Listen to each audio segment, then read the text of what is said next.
Émeric Jumelé, donc, qui ce matin va porter la parole des notaires des Côtes d'Armor.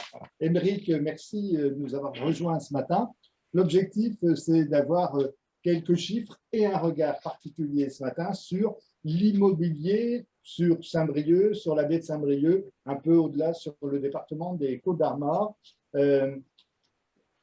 Est-ce que l'immobilier, justement, briochin, a de beaux jours devant lui ou vient de vivre de beaux jours? Où est-ce qu'on en est, Émeric? Bonjour. Bienvenue déjà. Bienvenue. Merci de m'accueillir. Alors, l'immobilier, c'est un sujet un petit peu plus terre-à-terre qui va occuper un petit peu ce que je viens de dire, puisque c'est une tendance aussi, qui traduit aussi une tendance économique, un dynamisme.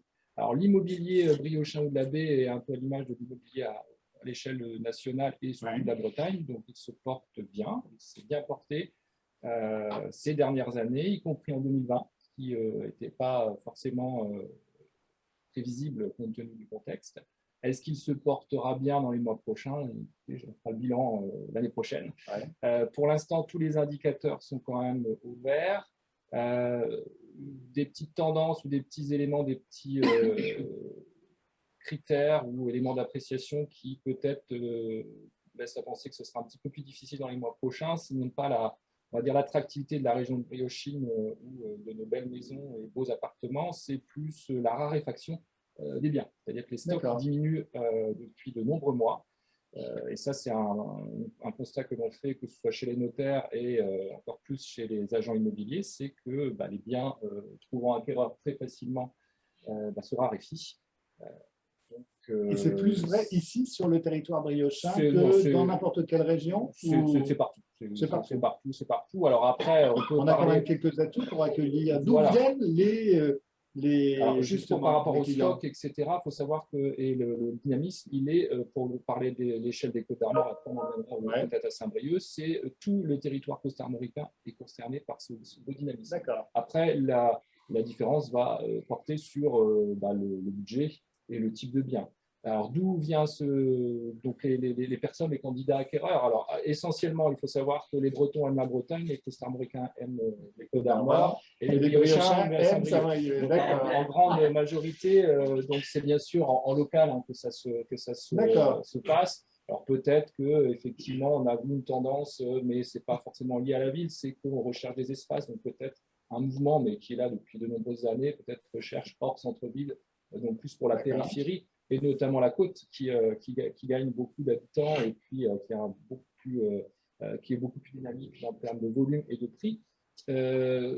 Tendance quand même récente, c'est l'arrivée de nouveaux costarmoricains, de nouveaux Bretons, qui nous viennent essentiellement, c'est à la marge, mais c'est vraiment une tendance, on est à plus 10% à peu près région parisienne. Et donc là où on peut trouver un atout par rapport à Saint-Brieuc, si on en a parlé, c'est la LGV. C'est vrai qu'elle a été annoncée en grande pompe il y a quelques années, en 2017, et on en voit vraiment les effets durables et surtout concrets par rapport à l'immobilier notamment.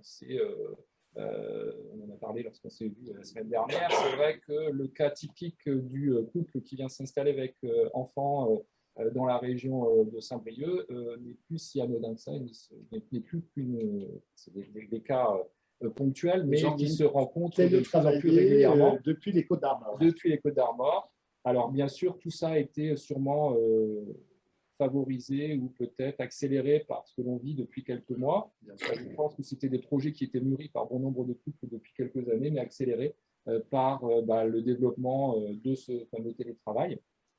Et puis, les outils que propose Saint-Brieuc et la baie de Saint-Brieuc, donc déjà le transport, l'accès avec la LGV, le développement de l'infrastructure type fibre, c'est un élément, est un critère de plus en plus recherché par les acquéreurs, donc les télécommunications. Donc, un territoire fibré sera beaucoup plus vendeur qu'un territoire qui ne l'est pas. D'ailleurs, les petites communes le savent, puisqu'elles développent. Et c'est un argument d'ailleurs de vente, ne serait-ce que même d'un terrain dans un petit lotissement. Et alors ici, on vend quoi? Plutôt de la maison, plutôt des appartements? Sur Saint-Brieuc et l'Aglo, c'est essentiellement de la maison. Ne serait-ce parce que le parc de maisons est bien plus développé que le parc de copropriété d'appartements. Ouais. Il va de soi également que pour diverses raisons, l'offre en appartements neufs est très peu étoffée sur le bassin. Pourquoi? Parce qu'il y a peu de foncier. Ouais. Les dispositifs de défiscalisation ne sont plus applicables, ou en tout cas sur les Côtes d'Armor. Il y a on va dire des expérimentations de défiscalisation type Pinel-Breton qui ont eu lieu les derniers mois, mais ça n'a pas, le timing n'était pas bon, donc c'est vrai que ça n'a pas eu un effet très, très significatif. Donc, typiquement, l'acquéreur d'une maison, dernièrement avec plus de terrain, plus d'espace que par le passé. C'est vrai que les grands terrains… Pour le potager, pour le jardinage, pour les poules, bien sûr, les enfants. Ouais. Ça accompagne un petit peu la recherche de l'urbain qui vient vers un secteur. Et quel budget on consacre comme ça à un achat, par exemple, quand on vient de Paris ou ici en Alors, Côte c'est d'Armor? un peu aussi le… Alors, on va pas parler de problème. Généralité, mais…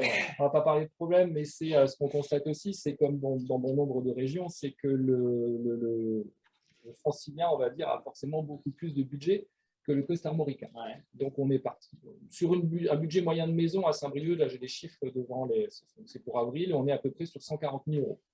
C'est bien sûr du moyen, hein, donc on va de soi que sur la côte, vous avez, et quand je dis Saint-Brieuc, même ça dépend des quartiers. Ouais, le francilien va avoir le double de budget. Donc, ce qui peut aussi créer de petits problèmes locaux, puisque bien sûr, le vendeur va forcément rechercher le candidat qui offre la meilleure vente. Et on a des candidats qui ont on va dire un budget à allouer à leur achat qui est bien plus important que les locaux. D'accord. Et forcément, ça fait grimper les prix. Émeric, juste une petite, c'est quoi l'évolution qu'on imagine? Quelles sont les perspectives et qu'est-ce que Saint-Brieuc aurait à faire pour, je dirais, faire en sorte que ce mouvement perdure? Alors, l'évolution, je pense qu'elle va perdurer. Alors, avec les petites réserves que j'ai émises par rapport à une situation de manière générale économique, peut-être aussi bancaire, autant le marché dynamique, ce qui peut freiner aussi. Alors, les taux sont toujours bas au niveau de l'emprunt. A priori, ça n'a pas l'air de vouloir bouger dans les semaines à venir défavorablement, j'entends. Les conditions d'accès à l'emprunt sont un petit peu plus sévères, notamment pour les primo-accédants. C'est vrai que financer à 100% au niveau bancaire son achat n'est plus forcément une bonne chose. En tout cas, il faut un apport. Donc l'évolution, je pense, je pense, en tout cas j'y crois, elle va perdurer de manière favorable. Après, on verra, je dis, on fera le bilan à la fin d'année. Ouais. Que peut apporter Saint-Brieuc et que doit faire Saint-Brieuc? C'est communiquer, je pense qu'on l'a vu avec c'est très bien, et que ce soit d'un point de vue tourisme, mais également économique, porter des projets, puisque les personnes qui arrivent, bien sûr, elles viennent essentiellement pour l'emploi, alors ça peut être en local ou en télétravail, mais elles recherchent aussi d'une vie culturelle, une vie associative. Et je pense qu'une bonne chose est de communiquer sur l'aspect nature, puisque c'est ce qui ressort du discours des candidats, parce que ça permet justement, quand ils viennent de l'extérieur, pourquoi Saint-Brieuc? Alors déjà, ils ont connu Saint-Brieuc par les vacances, par la famille. Ouais.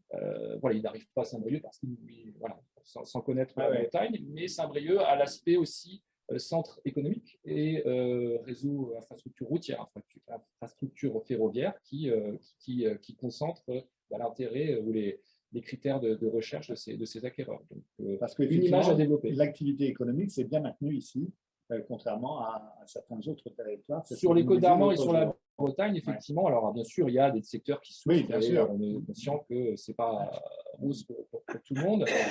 Mais même les tendances sont que la Bretagne et les Côtes d'Armor sont, a priori, se sont bien maintenues, en tout cas jusqu'à aujourd'hui. Rien, ce qui est agronomie et industrie agroalimentaire a assez bien dû travailler. De toute façon, il n'y avait pas de choix, il fallait bien manger. Donc pour ça aussi, le marché s'est bien tenu, mais encore une fois, c'est une tendance qui est, alors en tout cas sans parler même de national, on peut partir bretonne, on va le dire, et costarmoricaine de manière générale. Super. Pour conclure, juste, Aymeric, votre message des messages à celles et ceux qui nous regardent ce matin. Qu'est-ce que vous avez envie de leur porter dire? haut et fort les couleurs de Saint-Brieuc. Moi, je suis costarmoricain et briochin d'origine. Je suis parti à Rennes pendant de nombreuses années et je suis revenu. Ce qui m'a un peu marqué, c'était l'image négative que les locaux diffusaient de leur ville. Et ce qui est bon quand on voit des personnes étrangères à Saint-Brieuc et qui arrivent d'ailleurs, c'est quelles images. Voilà. Et c'est un peu moins vrai ces derniers mois. C'est vrai. Je peux le constater à titre personnel. Mais je pense qu'il faut croire en sa ville, à son territoire, porter les initiatives comme vous le faites, chacun, comme le fait chacun à son niveau, et parler de la ville et peut-être échanger sur la vision qu'ont les personnes qui ne sont pas costarmoricaines et briochines de la ville, et c'est ces personnes-là qui vous font redécouvrir des atouts. Des atouts. Voilà. Et on en a d'ailleurs l'exemple. Voilà. Croire en son territoire et croire en des initiatives. Alors, tout n'est pas rose, il y a plein de choses à faire, mais il faut continuer et travailler en ce sens. Super. Merci beaucoup d'être venu ce matin.